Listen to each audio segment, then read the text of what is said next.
Today, Australia is considered to be a paradise with people from all over the world wanting to come and live here.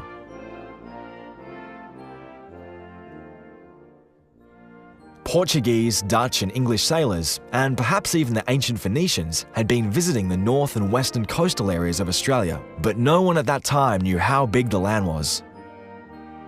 In 1770, Captain Cook sailed the Endeavour into Botany Bay and claimed the country in the name of the King of Great Britain. Some years later, Governor Phillip sailed from Britain with a fleet of convict ships and arrived at Botany Bay in January 1788. The first colony expanded quickly within 20 years to over 10,000. Settlers spread throughout the area, towns became cities, and by 1859 the Australian continent had been divided into the 6 colonies we now know as states.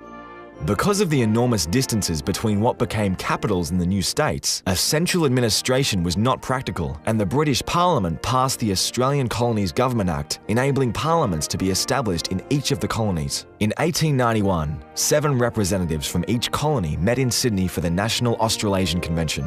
The convention established a subcommittee responsible for drafting a new constitution. This committee drafted a document which, although based on the British system, also incorporated provisions from the constitutions of the United States, Canada and Switzerland. Referendums were held across the 5 states, and in May 1900, the Commonwealth of Australia Constitution Act was passed by the British Parliament, was signed by Queen Victoria and became law.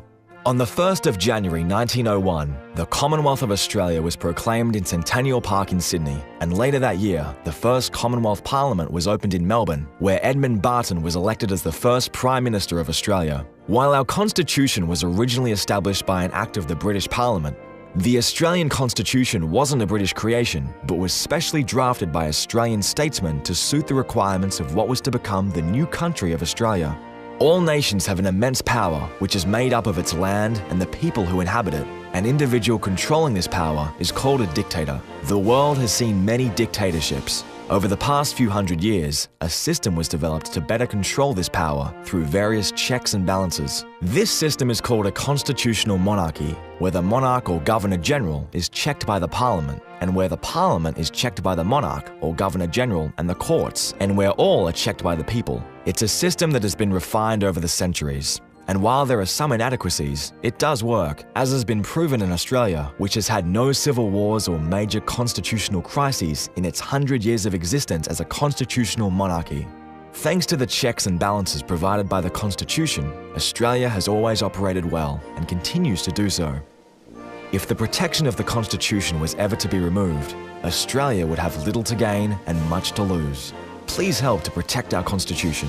To learn more, visit www.monarchist.org.au.